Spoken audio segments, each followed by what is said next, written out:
बुद्धंकारचित्तानि नाहं न च श्रोत्रजिह्वे न च घ्राणनेत्रे न च व्योमभूमिर्नेतेजो न वायुः चिदानन्दरूपं शिवोऽहं शिवोऽहं चिदानन्दरूपं शिवोऽहं शिवोऽहं न च प्राणसंज्ञो न वे पञ्चवायुः न वा सप्तधातुर्न वा पञ्चकोशः न वाक्पाणि पादं न चोपस्थपायुः चिदानन्दरूपः शिवोऽहं शिवोऽहं चिदानन्दरूपः शिवोऽहं शिवोऽहं न मे द्वेष रागौ न मे लोभ मोहो मदो नैव मे नैव मात्सर्य भावः न धर्मो न चार्थो न कामो न मोक्षः चिदानन्दरूपः शिवोऽहं शिवोऽहं चिदानन्दरूपः शिवोऽहं शिवोऽहं न पुण्यं न पापं न सौख्यं न दुःखं न मन्त्रो न तीर्थ न वेद न यज्ञः अहं भोजनं नैव भोज्यं न भोक्ता चिदानन्दरूपः शिवोऽहं शिवोऽहं चिदानन्दरूपः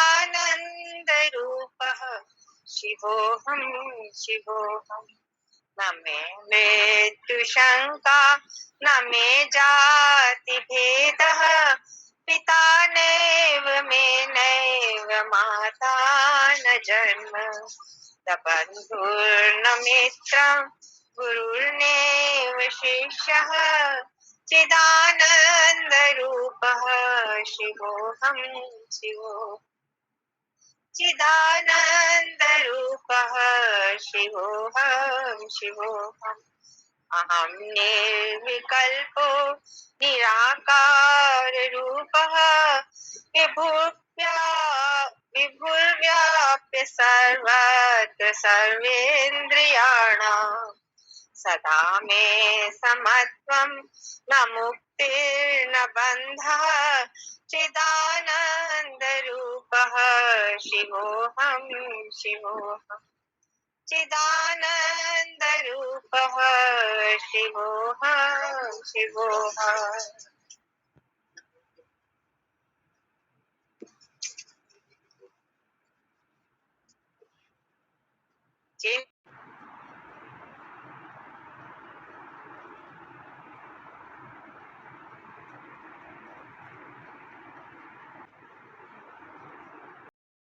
बढ़िया, एकदम बढ़िया, बहुत बढ़िया पढ़ा,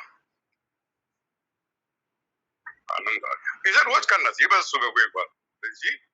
मैं इसकी पुस्तक रोज बना रहता ध्यान के भाई क्या हूँ मैं। हाँ नहीं, बहुत समझ भी आ रहा था पढ़ने से कि मैं वायु में कुछ भी नहीं हूँ, अन्य में भी नहीं हूँ। 5 मिनट हो जाता। हाँ, एक एक वर्ड का समझ आ रहा था मीनिंग भी पढ़ना। ये तो है।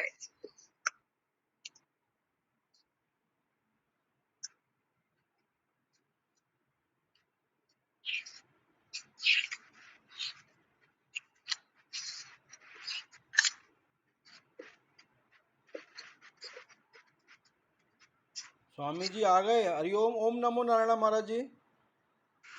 हरिओम हरिओम, जय श्री कृष्णा सबको। जय श्री कृष्ण। ओम नमो नारायण।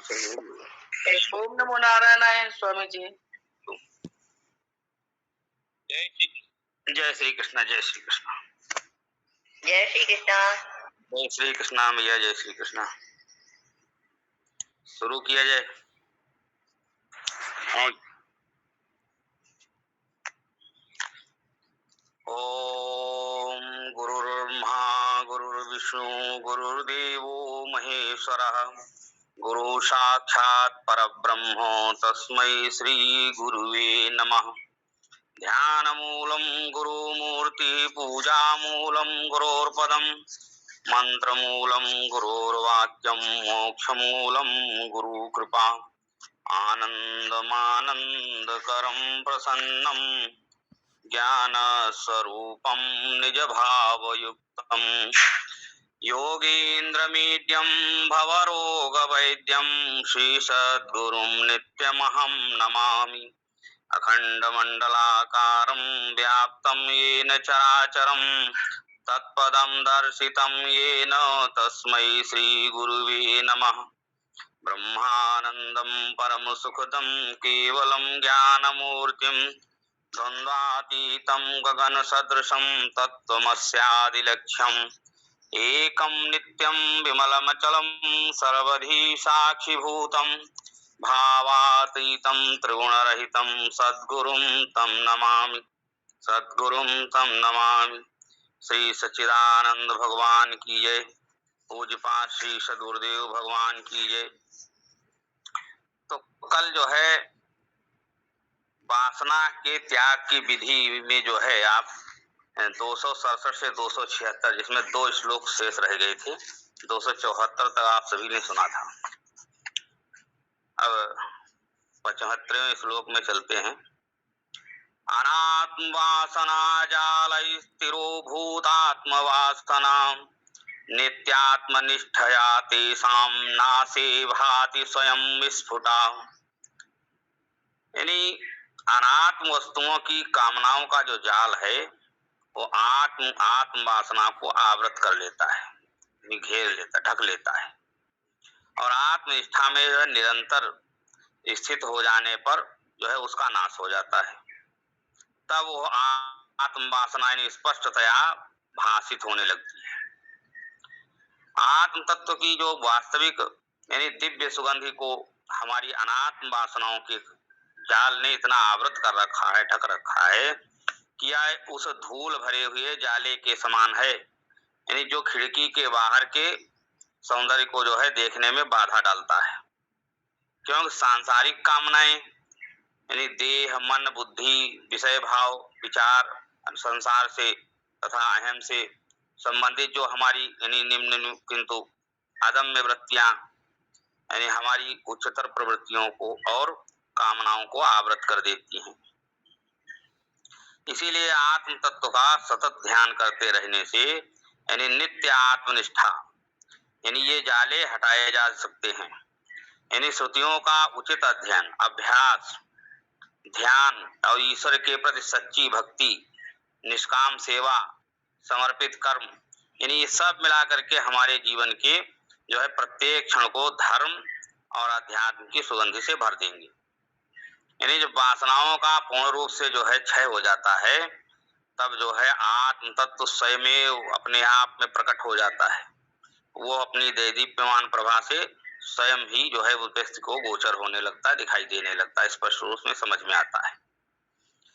यथा यथा प्रत्यगवस्थितं मनस्तथा तथा मुंचति बाह्य वासनाः निःशेष मोक्षे इति वासनानाम् आत्मानुभूति प्रतिबंध शून्या।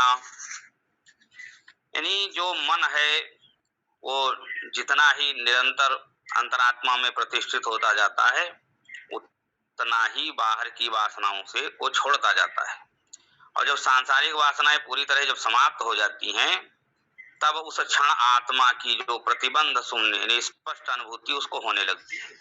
तो इसमें कोई प्रतिबंध नहीं रह जाता है। यानी जितनी मात्रा में हमारा मन जो है वो अंतर्मुखी होगा उसी मात्रा में यानी उसी अनुपात में उसकी जो है बहिर्मुखता जो उसकी है वो समाप्त होती जाती है। यानी मन जो है प्रत्यगात्मा में जब प्रतिष्ठित होने लगता है तब सांसारिक वासनाओं की चाह बहुत कम हो जाती है। यानी जब मन पूर्ण रूप से अंतर्मुख होकर के प्रत्यगात्मा के यानी सम्यक रूप में प्रतिष्ठित हो जाता है तब विषय भोग की वासना शेष नहीं रह जाती है। यानी सारी वासनाएं जो हैं समस्त वासनाएं निराकृत हो जाती हैं। और बस वही क्षण एक ऐसा होता है अंतर में निर्बाध प्रतिबंध शून्य आत्म साक्षात्कार का यानी अपरोक्षानुभूति का। वासनाएं जितनी कम होंगी मन के विक्षेप उतने ही कम होंगे, और विक्षेप जितने कम होंगे बुद्धि उतनी ही जो है मननशील बनेगी। वासना शून्यता यानी कोई मानसिक विक्षेप नहीं, मतलब कहने का है ये कि निधिध्यासन की पूर्णता, तब आत्मा की जो है दिव्यानुभूति सहज और अनायास हो जाती है। अब कहते हैं आगे कि अध्यास और निराश, इसके जो है 277 से 292 तक के श्लोकों में इनको बताया गया है। अध्यास और निराश के विषय में चलते हैं। स्वात्मन्येव सदा स्थित्वा मनो नश्यति योगिनः वासनानां क्षयश्चातः स्वाध्यायासापनयं कुरु। यानी अपने आत्म स्वरूप में सतत निरंतर स्थिर रहने से जो है योगी का मन जो है वो नष्ट हो जाता है और वासनाओं का क्षय हो जाता है। यानी अपने अध्यास को दूर करो। यानी हमारे अंदर जो मन में प्रकल्पित अध्यास यानी किस प्रकार दूर किया जा सकता है और उस अनंत ब्रह्म को स्वयं आत्म रूप में किस प्रकार से अनुभूत किया जा सकता है, इसे इस खंड के इन 16 श्लोकों में बड़े विस्तार से आचार्य शंकर ने समझाया है। यानी देह मन और बुद्धि के साथ जो तादात्म्य भाव न रखते हुए हम अपने आत्म स्वरूप को अनंत ब्रह्म रूप जान करके यानी उस पर चिंतन करें उच्च लक्ष्य की ओर।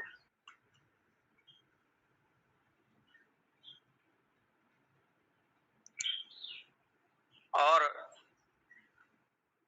अपने मन को जो एकाग्र कर देने वाला योगी यानी अपने मन के ऊपर विजय प्राप्त कर लेता है, वही मन को विलीन भी कर सकता है, यानी मनोनाश कर पाने में समर्थ है। जब तक वासनाओं का क्षय नहीं हो जाता यानी मनोनाश संभव नहीं, क्योंकि कारण नाश के बिना कार्य का नाश नहीं हो सकता है। यानी जब मन अपेक्षाकृत शांत हो जाता है तब ध्यान योग साधना में चिंतन की अग्नि में हमारी जो समस्त वासनाएं हैं वो भुन जाती हैं।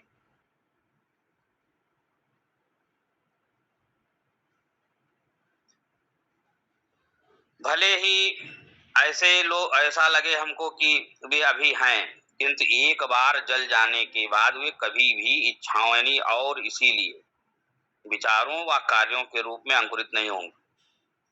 तुम इस भ्रांति को कि तुम देह और मन बुद्धि हो इसे दूर करते हुए और अध्यवसाय पूर्वक यानी अभ्यास किए जाओ। अपने ऊपर आरोपित भ्रांति को यानी अपने ऊपर जो अध्यारोपों को दूर करो और अपने व्यक्तित्व की इन उपाधियों के पीछे सतत निरंतर विद्यमान आत्म स्वरूप को अनुभूत करो। तमोद्वाभ्याम रजः सत्त्वा सत्त्वं शुद्धेन नश्यति तस्मात् सत्त्वमष्टभ्य स्वाध्याय सापनयं कुरु। यानी प्रत्येक तमस तो रजस और सत्व गुण से नष्ट होता है और रजस जो है वो सत्व गुण से दूर होता है। सत्व गुण जो है संपूर्ण चित्त शुद्धि यानी आत्म साक्षात्कार से नष्ट होता है। इसलिए सत्व का आश्रय लेकर के अपने अभ्यास को करो और अध्यास को दूर करो। यानी प्रत्येक व्यक्ति की वासनाएं जो है तमस रजस और सत्व यानी सतोगुण रजोगुण और तमोगुण यानी इन्हीं 3 कोटियों में रखी जा सकती है। अब इन वासनाओं का पूरी तरह से जब क्षय हो जाता है तब हमारा दिव्य आत्मा स्पष्ट रूप से प्रकाशित होने लगता है और हमें उसका साक्षात्कार हो जाता है। अब यहाँ पर प्रश्न ये उठता है कि इन वासनाओं से मुक्ति कैसे पाई जाए। तो राजसी और सात्विक यानी वासनाओं की अभिवृद्धि से तामसी वासनाएं दूर हो सकती है और सात्विक वासनाओं से राजसी वासनाओं को समाप्त किया जा सकता है। यानी जब मन शुद्ध से शुद्धतर यानी निर्मल हो जाता है तब सात्विक वासनाओं का भी क्षय हो जाता है। अब हम लोगों में से अधिकांश की विशिष्ट प्रवृत्त्यात्मक प्रवृत्तियां तामसिक वासनाओं के रूप में भी होती हैं।